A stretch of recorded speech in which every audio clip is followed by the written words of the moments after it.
Hello everyone, Voodoo here, and I'm here today with the first of the 3 videos on raid testing from Friday that I'll be doing. I wasn't able to test the first boss because of work, and I'm doing one of these videos a day over the weekend, just to kind of spread everything out, not have everything uploaded all at once. Also, I was tired yesterday. So today we are doing the Demon Hunter boss, the, I believe, Soul Hunters or Soul Council or whatever, with the Havoc Demon Hunter, the Vengeance Demon Hunter, and the Void Demon Hunter, which I do believe is going to become a spec. So, you know, hey. So pretty fun boss. Visually, it's like really stunning, and the mechanics are also really clear. I played only Eldrazi Reaver in this one, but I do think there's a Felskard build that could have been good that I believe like Neff and I think maybe Hawk were using as well. Lots of optionality here, but it's like a 3-stack Council Cleave fight, which Havoc is going to be very good at with the Glaive talents. So really good stuff there. So make sure you like, comment, and subscribe. We'll go into talents and then do the recap of the actual fight. And we're pushing 15,000, so any help will be great. So let's just get on to it. All right, so this is the build I was using, just classic Eldrazi Reaver stuff, nothing too crazy like at all. Pretty standard things here. I will say I'm uncertain if this is the build we'll end up playing because Runic Quarry is a little weird here because you do want all the Demon Hunters to die evenly. But you know, not something we can do about that. You might just have to like move your thing around if this ends up being the play, or you know, just playing Felskard. This one will be very good because of the tier set, right? 60% increase Reaver's Glaive, 30% increase other physical, and then the Photo Slashes is a lot of really free cleave. If we look, okay, I don't have it anymore. This is the Nexus King. But for trinkets, I didn't use Ritual Forge for most of it, but Ritual Forge feels really good in general, as well as Sephorium Pacemaker. The rest of the new trinkets kind of weren't that like impactful, I felt. My bags are a mess. This one here, Antenna, feel pretty horrible. The on-use one didn't feel very good, and then the Screams of Forgotten Sky, like Infinite Stars one, didn't feel very good either. So I feel like it'll be a dungeon trinket season, as well as Ritual Forge, which seems very strong. That's the build I played. There is another build that I don't know what the build would actually be, but this is my guess. Some kind of like Felskard even cleave build. Again, there's a possibility you move off of the initiative stuff into like looks can kill and 1 point blind fury. But unsure at this point. This one's very good just for the equal damage, right? Your Immolation Aura deals so much damage in this build because of just like all the points you have to go into it and your tier set, which increases it by 30%, which is pretty crazy.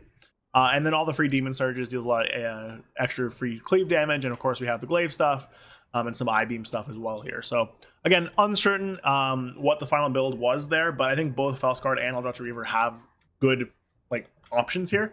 And both could be seen as like realistic options to play on this boss, which is super sick. Honestly, throughout the whole raid, like we could play either build on most bosses and be fine. Those are builds. Let's get on to the actual fight now. All right, so we're here with the actual fight. Now, I will say, my guild's testing is mostly pugs. I believe we had like 8 or 9, maybe 10 maximum. Not even 10, actually. We had like mostly pugs in our group. I think this group was better than some of the other pug groups we've had. But again, because it's pugs, you get mixed results on what you're doing here. So for one of the fights, I'm not even going to show our stuff. I'm going to use Relos, but we'll get there on Monday. So this is the boss arena, and these are the 3 bosses. So realistically, what happens in this fight is that you're fighting against all 3 Demon Hunters at once. And then whenever they get to 100 Fury, we'll just skip ahead here. Or not. Whatever. Whenever they get to 100 Fury, they go into their metas and enter into an intermission where they do each something unique. So Adarius Darkblaze will do a big suck with a bunch of orbs. Bloodwrath is the Havoc one, which will do there's a lot of shit happening, which will do like Fell Rushes, and Alicia Darkstar will jump around and do a big cone at half the raid. But first things first, Devour's Ire, which is the Void guy. So it's going to summon these pools down, which have to be soaked by ranged, really. It's a ranged mechanic. And that is the debuff that gets dispelled and passed around. We see we're testing here, Vin, our other Demon Hunter, has one, but it gets dispelled and goes to a ranged player. That is going to be used to soak up the puddles, which will spawn, which you'll see later. These souls are the tank mechanic. The tank will get sheared by the Vengeance Demon Hunter. And then these souls will be down. You have to collect these. Anyone can do it. I did it a few times. And in doing so, you end up reducing the damage that both the tank takes and the raid takes whenever the Vengeance Demon Hunter casts Spirit Bomb. I-Beam is another tank frontal, basically. It's just a tank frontal that knocks you back, big like that. And then the Void guy chain casts Consume on the people he debuffs with the Void. Now, I will say, the Void spec I don't think is going to be a range spec. You might be like, oh, but it just casts. I don't think that's anything crazy. I think they just didn't want 3 melee things in this fight. He clearly is a melee user. Yada, yada, yada. So that's that. This is Blade Dance, and then we have Spirit Bomb, and then a really cool ability, Void Step. So he like dashes along a line and slashes in each of these areas when he goes, which spawns these puddles. So see the big slash there. And then the ranged people have to soak these puddles to reduce them. So we're trying our best to get over here. Hunt is the final real mechanic. So I believe someone's, no, I don't know if someone's, I don't know. We were weird with the hunt. I think it should just go through melee, but she'll hunt through and deal damage split amongst the targets she hits. I'm gonna have to soak just because, like, why not? My gameplay, by the way, is really bad. I was not paying attention to anything, and I wasn't using weak cores I was used to, but I think this is a really cool fight. Visually, it's really cool. The mechanics make sense when you're doing them. Like, I don't think it was that chaotic, really. And the intermissions are nice as well. Likewise, like, getting all the cool void mechanics going on is also pretty sick. But at this point, like, nothing really changes on heroic. I thought I got that on me and I was going to netherwalk it, but it turns out I didn't have it. So funny enough there. I put 3 marks by accident. Well, my mechanics are not great. We're messing it up. But you see, I soak the soul, I get a little dot, yada yada. So at some point soon, they should go into the first intermission, and then I'll probably just skip ahead to show you the other intermissions. Actually, I don't even know if I think we kill the Vengeance Demon Hunter before we actually get to its intermission, which is kind of funny. There you go. So this is the first intermission. So they will all cast Metamorphosis. Now the fun thing about this, and the reason why I think the glaive talents will be very, very good, is that when they go up in the air, so the 2 that aren't active will go up in the air and like channel onto the middle boss, but you can still hit them with every ability, ranged abilities. You can see our glaives will fly off and hit them. I think Ignite can still hit them. So it's pretty crazy stuff there. So if you see glaives flying off, that's me. Don't be in the middle, it really hurts. Obviously. So this is the intermission though. So he's gonna suck you in. And while you're being sucked in, these stars will come in. Soaking a star will give you a 50,000 per second dot, which is not that much. We have a lot of HP. And letting one in, I believe, no, this isn't the pull we let one in. Letting one in deals like a burst of damage, but it doesn't kill you. And then during this time, the bosses are fully DPSable. And then P1 just kind of repeats. So we're going to skip ahead a little bit, just so it's not just me talking over the stuff you've already seen until we get to the next intermission. So here we go. They're going to chain cast Metamorphosis here. And this one, so the one who actually like does the ability is the one who speaks. So this is the Havoc one. She's going to go in the middle. And this is basically one-sided for rack lines, which I think is super sick. So she's going to spawn a bunch of ghost images of herself and then just slash through. And again, during this, you want to just deal as much damage to the boss as possible. This is going to be something that's easier with less melee, even though like melee basically don't have to do anything on this fight because they don't have to deal with the range mechanic.